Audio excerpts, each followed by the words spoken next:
Traumas son aquellas lesiones físicas causadas por fuerzas externas que afectan al cuerpo humano, es decir, aquel estado de amenaza a la homeostasis por exposición a fuerzas adversas y representan la principal causa de mortalidad y morbilidad en individuos menores de 45 años. Mi nombre es Cristian Roberto Zamudio Pérez, estudiante de cuarto año de la carrera de médico cirujano en la Facultad de Estudios Superiores Zaragoza, y el día de hoy les hablaré acerca de la respuesta metabólica al trauma. Y no es el trauma que les dejó su ex.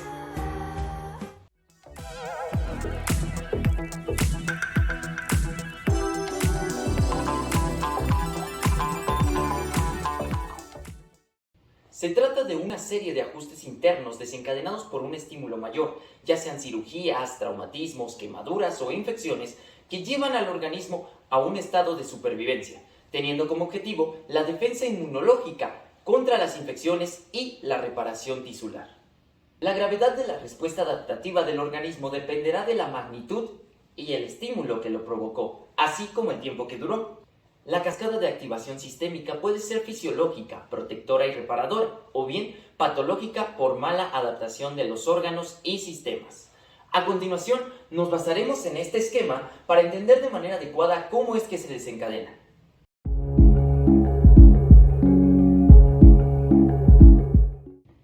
De manera inicial requiere estímulos que aportan información al sistema nervioso central, una parte efectora mediada por el sistema nervioso simpático y el eje hipotálamo-hipófisis suprarrenal, quien será el encargado de regular los cambios neuroendocrinos, metabólicos e inmunológicos. De manera local, en el sitio de lesión habrá una respuesta que involucra mediadores de la inflamación, los cuales son capaces de desencadenar el síndrome de disfunción orgánica múltiple, cuando existe alteración de los mecanismos homeostáticos. En el año de 1932, Cuthbertson describió dos fases de esta respuesta. La primera, la fase EP de reflujo y bajada, una fase de inestabilidad hemodinámica. Y la segunda, la fase flow de flujo y entrada, que involucra un estado proinflamatorio y es caracterizada por hipermetabolismo e hipercatabolismo, liberación de hormonas contrarreguladoras y alteraciones metabólicas por las acciones biológicas de las mismas, aunque recientemente se ha añadido un periodo anabólico a la fase tardía de esta última fase flow. Para entender de una manera más sencilla la respuesta metabólica al trauma, comenzaremos por dividirla de acuerdo al mecanismo que la produce. En primer lugar, tenemos el mecanismo de respuesta al estrés. Cuando existe un daño tisular, será el detonante de la estimulación de las neuronas aferentes, tanto somáticas como viscerales, que conducirán la información hacia el sistema nervioso central, especialmente al hipotálamo y al tallo cerebral. Por su parte, las citocinas proinflamatorias liberadas por el tejido dañado, entre las que se incluyen el factor de necrosis tumoral alfa, la interleucina 1 beta, interleucina 8, 10, 12 y en particular la 6, entre otras, promueven la producción en el hígado de proteínas de fase aguda, como la proteína C reactiva, el lactato sérico, la procalcitonina, las cuales generan un síndrome de respuesta inflamatoria sistémica.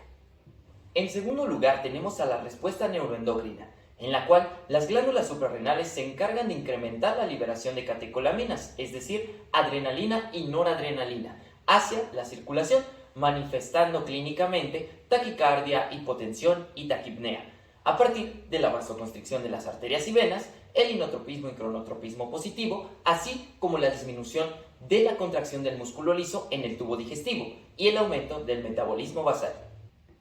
En el hipotálamo se elaboran factores liberadores de corticotropina y somatotropina que estimulan a la adenohipófisis para liberar la hormona adrenocorticotrópica, que estimula a su vez a la corteza suprarrenal y libera el cortisol. También la hormona del crecimiento y en la neurohipófisis la hormona antidiurética. Posteriormente, el cortisol favorece la retención de sodio y de agua, colaborando a la acción de la aldosterona, favoreciendo un incremento en la pérdida de potasio. Además, se producirá en el riñón una conversión de angiotensina 1 en 2, y esta última estimulará a la corteza suprarrenal para secretar aldosterona, causando una reabsorción de sodio en el túbulo contorneado distal. En tercer lugar, y con el tema que nos compete, encontramos la respuesta metabólica, la cual no podríamos entender sin los pasos anteriores. Al inicio, en la primera fase, existe un decremento en la demanda de energía, proteínas y la excreción de nitrógeno y en la segunda se provee de elementos que favorecen el proceso de reparación y homeostasis circulatoria. El efecto final de la respuesta endocrina e inflamatoria es la movilización de sustratos, como son carbohidratos, lípidos y proteínas, para causar un incremento en el catabolismo proteico y proporcionar energía y sustratos al hígado para la síntesis de las proteínas de fase aguda ya mencionadas. Las catecolaminas, por su parte, ocasionan el desdoblamiento del glucógeno en el hígado, incrementando la concentración plasmática de glucosa, lactato y la movilización de ácidos grasos libres a partir de triglicéridos, que proveen de energía a los tejidos no dependientes de glucosa. El cortisol aumenta la glucosa sanguínea por estimulación del catabolismo proteínico y promueve la gluconeogénesis hepática, síntesis de glucosa a partir de precursores no glucosídicos. Esto reduce la utilización de glucosa por tejidos periféricos por el efecto antiinsulínico de la hormona del crecimiento.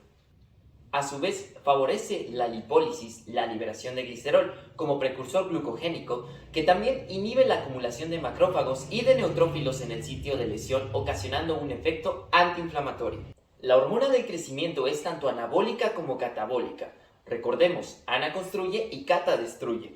De manera anabólica, los polipéptidos de síntesis hepática median este efecto. En el catabólico se promueve la gluconeogénesis, lipólisis y por ende sus acciones antiinsulínicas, es decir, supresión de la entrada y la utilización de glucosa, mejor conocido como resistencia a la insulina. De esta manera, entendemos que la hiperglucemia es derivada de la disminución relativa en la secreción pancreática de insulina y la resistencia a la misma, sobre todo en el músculo esquelético, y el glucagón está aumentado por efecto de estimulación simpática del páncreas.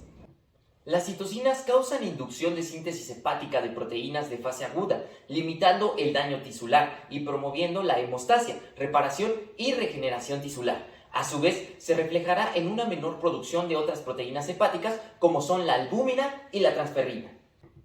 A manera de conclusión, señalaremos las alteraciones en el metabolismo de los diferentes macronutrientes. En la alteración del metabolismo de los carbohidratos, la hiperglucemia es la principal alteración, por el efecto del cortisol y las catecolaminas que promueven glucogenólisis y gluconeogénesis. Ante ello, los mecanismos fisiológicos habituales que regulan la producción y homeostasia de la glucosa se tornan insuficientes, ocasionando un retraso en la cicatrización y un aumento en el riesgo de infección. En cuanto al metabolismo proteínico, la respuesta inicial consiste en una reducción del anabolismo proteico. En la fase flow existe un hipercatabolismo por acción del cortisol y la hormona del crecimiento, así como las citocinas, manifestándose por pérdida de nitrógeno en la orina. Las consecuencias son agotamiento rápido de glucógeno en el hígado, disminución de la concentración de albúmina, de la función inmunitaria, la masa, la fuerza muscular, involución gastrointestinal y hepática, la función de barrera intestinal, con la consecuente translocación bacteriana, así como la sepsis, insuficiencia multiorgánica y finalmente deviene la muerte. En lo referente al metabolismo de los lípidos ocurre lipólisis y formación de cuerpos cetónicos, mediados por las catecolaminas, el cortisol, la hormona de crecimiento y el glucagón. Estos cuerpos cetónicos provenientes de los ácidos grasos libres proporcionan energía al hepatocito para tratar de compensar la elevación del glucagón y la baja de insulina. Finalmente, el metabolismo de agua y micronutrientes se ve reflejado en una retención de sodio y líquidos, pérdida de potasio mediados por la hormona antidiurética y el sistema renina-angiotensina-aldosterona. Luego, las reservas de micronutrientes, vitaminas y oligoelementos se agotan, ocurriendo una mayor utilización metabólica, redistribución corporal, pérdida urinaria y secuestro hepático de hierro, cobre y zinc. En cuanto a las alteraciones inmunitarias, el traumatismo promueve la supresión de la función inmunitaria y predispone al huésped a complicaciones infecciosas. Lo anterior se manifiesta por pérdida de la respuesta a la hipersensibilidad retardada, reducción de la proliferación de los linfocitos T por estímulo de antígenos policlonales y específicos, la producción de citocinas por células cooperadoras T1 y secreción de anticuerpos isótopo TH1. La liberación de los mediadores químicos de la inflamación estimula la respuesta del sistema inmunitario celular y humoral e incluye la función del sistema inmunitario innato y el adaptativo. Se ha postulado la hipótesis de que la disfunción de ambos sistemas es el resultado del desbalance entre la hiperactividad del sistema inmunitario innato como causante del síndrome de respuesta inflamatoria sistémica postraumático y la respuesta antiinflamatoria compensadora producida por el sistema inmunitario adaptativo. La respuesta inflamatoria que promueve el sistema inmunitario innato sirve como línea primaria de defensa. Es rápida, inespecífica, carece de memoria inmunológica, ocurre en forma consecutiva a la lesión y no es un efecto de la infección. Las células que participan en esta reacción son los neutrófilos, los macrófagos, los mastocitos, basófilos, células dendríticas y células citolíticas. Las citocinas que participan son la interleucina 6, 1, el factor de necrosis tumoral alfa, el factor transformador beta, así como también la prostaglandina E2. El sistema inmunitario adaptativo, conformado por los anticuerpos y los linfocitos T y B, poseen un comportamiento muy selectivo, ya que cuentan con receptores específicos para diversos antígenos que lo hacen reconocer agentes extraños y destruirlos. Es un mecanismo que resulta efectivo para evitar la reinfección. De manera indirecta, las citocinas estimulan acciones sobre las glándulas suprarrenales y la función endocrina del páncreas, al propiciar la secreción de hormonas catabólicas, catecolaminas, glucocorticoides y glucagón. Las citocinas también estimulan la producción de moléculas con poder oxidante, como el peróxido de hidrógeno, óxido nítrico, radicales hidroxilo y el anión superóxido. En el hipotálamo, el efecto de las citocinas es el de la hiporexia, una respuesta que ejerce un efecto catabólico en el estado nutricio del paciente si es que éste se prolonga. Mi nombre es Cristian Zamudio y esto fue la respuesta metabólica al trauma. No olvides escanear el código QR para tener acceso al esquema que utilizamos a lo largo de este video. Muchas gracias por su atención y nos vemos la próxima.